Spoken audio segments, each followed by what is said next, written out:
Saludos desde esta frontera confinada. Hoy vamos a hablar de un tema que ha irrumpido en el ámbito laboral con muchísima fuerza. Nuestra invitada dice que los autónomos son el cuarto de atrás de la precariedad. ¿Y cómo será la tarea de los autónomos que incluso empresarios sin escrúpulos han creado falsos autónomos? Que es casi como crear, no sé, ¿qué? Falsos esclavos, falsos ¿qué? Para intentar responder a ese papel, ¿no?, de los autónomos en un país como España, donde son tan relevantes, donde la pequeña y mediana empresa tiene tanta relevancia social, hemos invitado a María José Landaburu, portavoz de la Unión de Asociaciones de Trabajadores Autónomos y Emprendedores, UATAE. ¿Cómo estás? Muchísimas gracias por acompañarnos, María José. Muy bien, buenos días. Encantada de estar contigo. Oye, María José, ¿qué es un autónomo?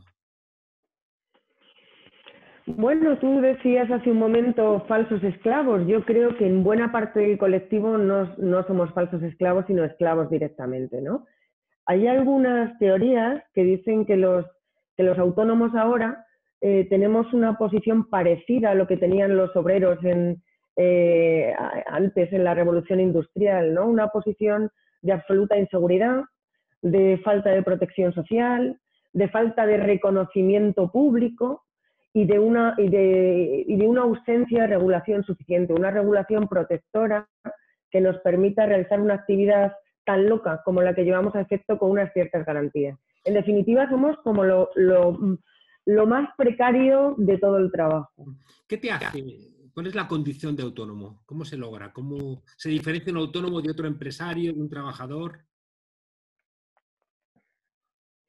Bueno, en nuestro país uno se hace autónomo básicamente por obligación y lo que te obliga a dar ese salto es pues el desempleo, la dificultad de encontrar un trabajo razonable, el ser expulsado en definitiva del mercado de trabajo. Nuestro perfil no tiene nada que ver con el empresario que tiene una maravillosa idea y la desarrolla en un garaje y luego vive feliz desarrollando pues, un tipo de actividad creativa. Total, aquí lo que somos es gente precaria que habitualmente hemos sido, ya te digo, expulsados y que buscamos la manera de buscarnos la vida, ¿no? Básicamente por eso en España tenemos comportamiento anticíclico, es decir, cuando aumenta el paro, aumentamos los autónomos. Y esta es la situación. ¿Qué es lo que nos diferencia de los empresarios, por decirlo así? Bueno, pues que nosotros trabajamos. Nosotros ponemos día a día nuestra fuerza humana productiva en desarrollar una actividad. Con independencia de que en ocasiones necesitemos ayuda de otros trabajadores y les contratemos, pero nosotros siempre estamos ahí. Lo que ponemos es nuestro esfuerzo personal y diario y no simplemente una inversión en capital. Ya. Bueno, eso implica que tenéis que pagar una cuota, ¿no?, a la seguridad social, tenéis que llevar una serie es el único, libros de contabilidad. Sí, es el único ejemplo que yo conozco de actividad económica donde antes de siquiera saber si vas a tener un beneficio tienes que empezar a pagar, pero curiosamente está así establecido en este país. Seguramente por cierta sospecha que ha existido siempre sobre nosotros, que no nos ha diferenciado efectivamente de los empresarios ni de la fuerza del capital, y por eso ya te digo, es una barrera hasta psicológica. Antes de empezar a recibir un solo euro, tienes que empezar pagando. Que es como lo que te va a posibilitar a ponerte en marcha, ¿no? Efectivamente, tú antes de iniciar ninguna actividad económica por cuenta propia, te tienes que dar de alta en Hacienda y en Seguridad Social. En Hacienda es un mero alta, es un mero trámite administrativo, pero la Seguridad Social ya sabes que a partir de ese momento tienes que empezar a pagar. Y una pasta. Bueno, y una pasta. El problema de la seguridad social en nuestro país con los autónomos es que no discrimina. Tú eliges lo que quieres pagar. De tal manera que la señora Botín, por ponerte algún ejemplo, puede pagar lo mismo que una persona joven que se da de alta y que empieza, ¿no? Es un sistema de elección contra el que nosotros protestamos absolutamente porque entendemos que tiene que pagar quien más tiene para que aquellos que empiezan, que tienen menos, que desarrollan actividades que necesitan un empujón, puedan pagar menos. Y todos estemos protegidos, porque es que el sistema de seguridad social de este país para los autónomos es de mínimos, ¿no? Muy recientemente hemos conquistado metas como son la enfermedad profesional, el accidente de trabajo, una prestación por cese de actividad, en fin, o sea, tenemos un sistema de mínimos que no nos protege en todas las contingencias que nos van a suceder a lo largo de la vida. Y eso, nosotros creemos profundamente en la seguridad social pública y creemos que hay que contribuir y hay que pagar, pero claro, en función de lo que uno ingresa, tendrán que pagar más los que más tienen para hacer posible que los que menos tengan estén protegidos y paguen menos. Eso dice la Constitución. Oye, María José, igual que hay diferentes tipos de sindicatos, hay diferentes tipos de asociaciones de empresarios, perdón, de autónomos.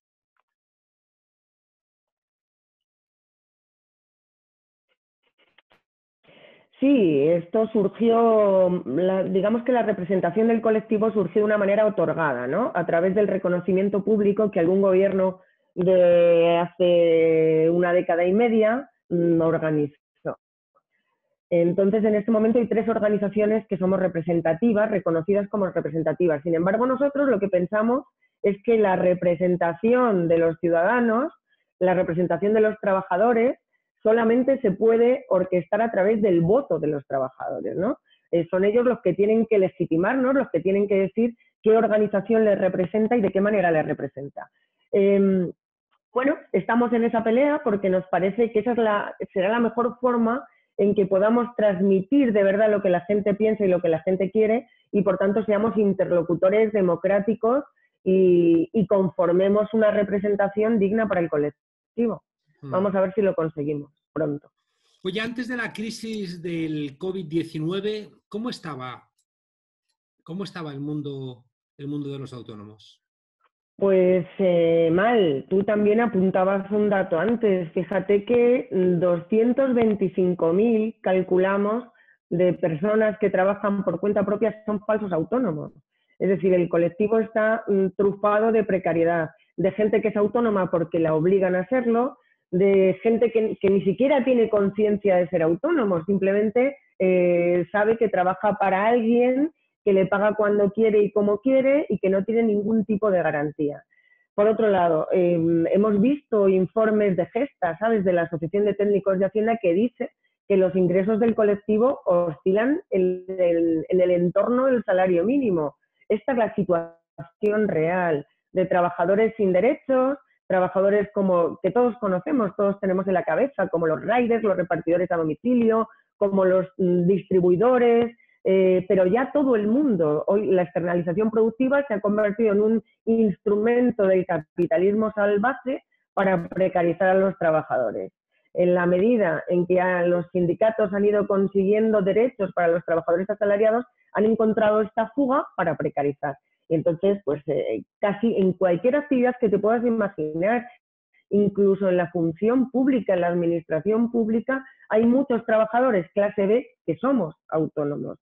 Y bueno, esto existía antes, además en un entorno, como te decía, de precariedad también desde el punto de vista de la protección pública, de la protección social, donde resulta que tenemos pensiones que son un 40% inferiores a las que tienen los asalariados, o que ser madre o padre te exige renunciar, o eres madre o padre o sigues con tu actividad, o que no tienes un desempleo que realmente exista para el colectivo. Es decir, es una situación de verdad de absoluta precariedad para la mayor parte del colectivo. Luego hay una pequeña parte que funciona de otra manera y que vive mejor. Pero el entorno antes de la crisis ya era de mucha preocupación y de un severo disgusto, ¿no? Claro, y encima viene la crisis, viene el estado de alarma, viene el cierre. Claro, y la pregunta obligatoria es comparar con la crisis de 2008, ¿no? Entre la actuación del gobierno ahora y la actuación del gobierno en 2008. ¿Qué diferencias encontráis? Bueno, pues las diferencias que encontramos es que esta vez se han acordado de nosotros.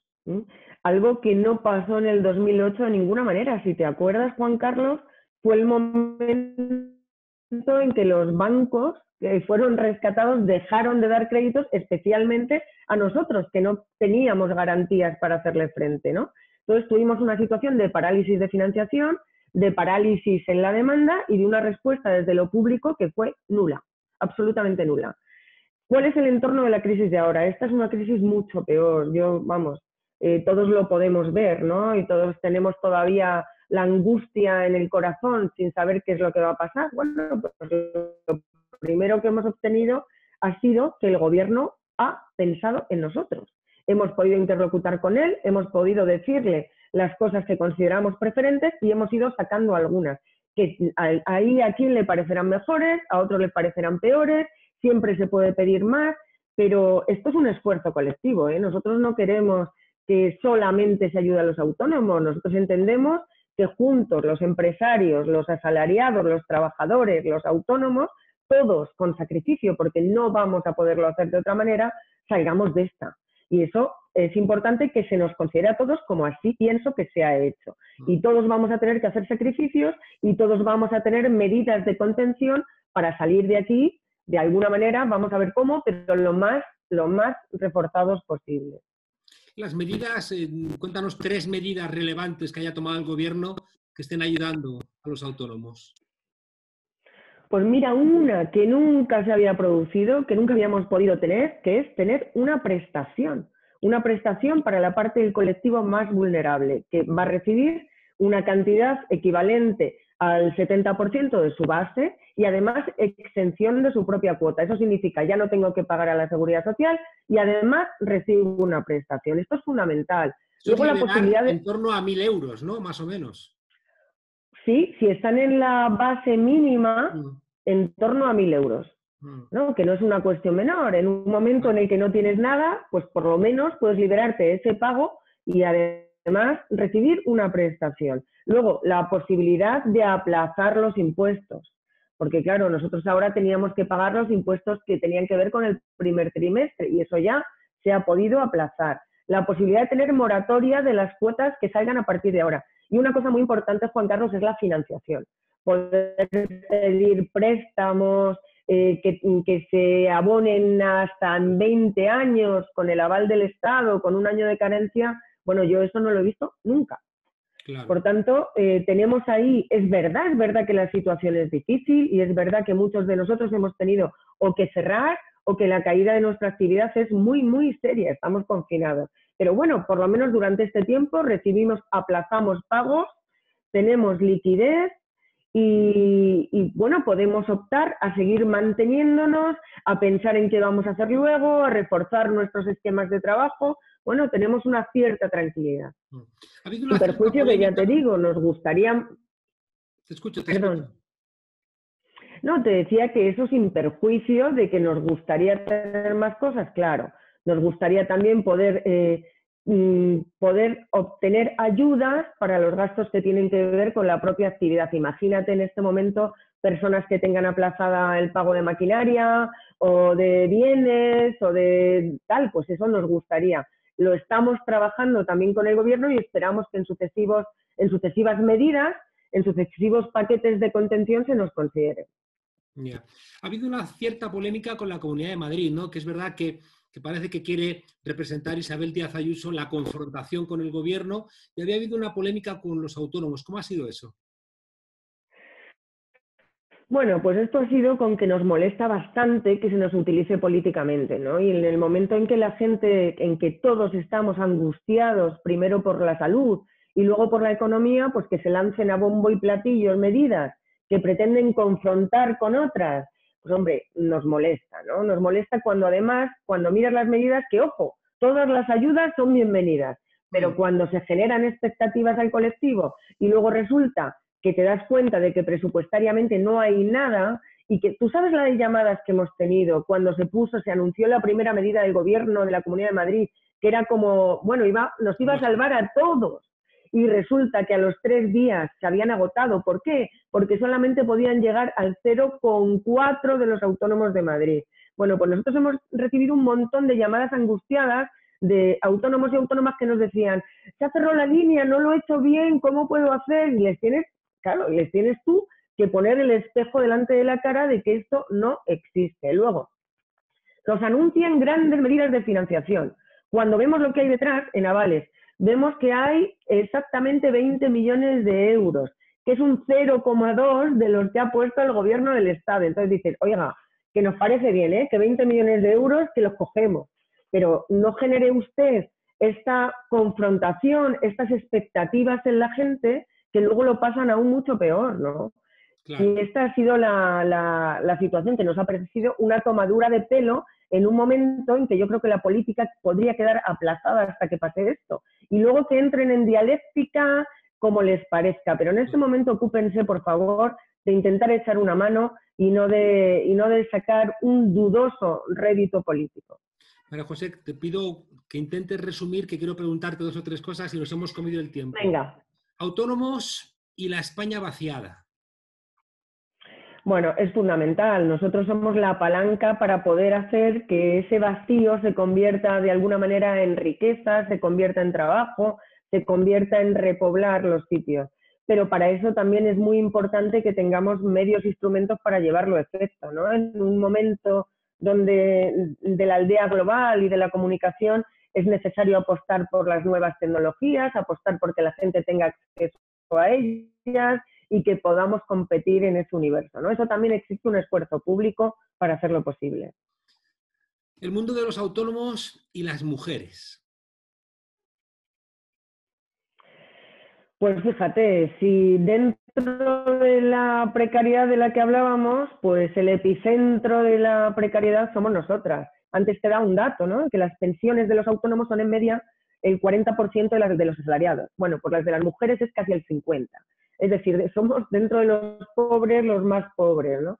Todavía tenemos todo tipo de techos de cristal. Fíjate que aunque en las universidades estamos en todo el mundo que tú conoces bien, en todas las ramas de la actividad, compitiendo absolutamente, luego en el ejercicio del trabajo autónomo estamos muy reducidos a determinados ámbitos del que no salimos. Nada de estar en la dirección de las grandes empresas, nada de ser titulares de las empresas. En muchas ocasiones lo que somos ayudas familiares, somos las que estamos en la sombra. Y te iba a decir imposible, bueno, muy difícil tener una familia y a la vez trabajar en este mundo que no tiene horarios, que no tiene servicios, que no tiene limitaciones de jornada. Bueno, es muy complicado ser madre y ser autónoma. Yo te cuento personalmente, yo tengo 3 hijos, 2 de ellos son adoptivos. Con mi primera hija a la semana, que fue la que fue biológica, ya estaba trabajando, y a los otros 2 los saqué del centro de menores para llevármelos al despacho. O sea, algo que me recriminan permanentemente, pero no había otra manera. Era poder seguir trabajando y seguir comiendo o no. Por lo tanto, es una situación muy, muy complicada. Aún así, yo creo que cuando pase todo esto y hagamos reflexiones sobre el mundo que nos espera, uno debe ser ¿no? El papel de la mujer en el trabajo autónomo, en la economía, en la política y en la sociedad. Yo espero que ahí las autónomas también juguemos un papel positivo que aporte cosas.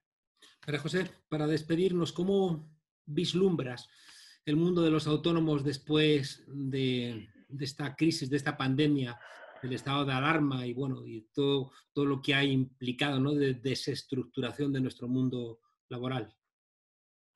Bueno, pues yo creo que nos tendremos que reinventar, ¿no? Y que todo este desastre tiene que servir también para que sea una oportunidad y para que podamos, desde luego, formular las relaciones del trabajo de mejor manera, con más equilibrio, con más protección, con más reconocimiento, pero luego yo creo que también las actividades tienen que ser de otra forma, tienen que ser menos extractivas, menos abusivas para nuestro entorno, para nuestros trabajadores, también para la naturaleza, más participativas en términos de mujeres, de jóvenes, de exclusión.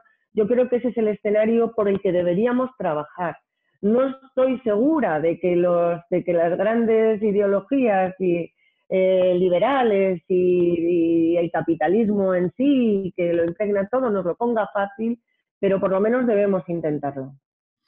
María José Landaburu, portavoz de la Unión de Asociaciones de Trabajadores Autónomos y Emprendedores, UATAE. Muchísimas gracias por estar aquí en esta frontera. Mucha suerte y ojalá el mundo de los autónomos, que como decíamos antes, parece que es una precariedad que se ha colado por la puerta de atrás, encuentre la dignidad por la que estáis peleando. Muchísimas gracias. Gracias a ti, Juan Carlos. Ojalá que así sea. Hasta pronto.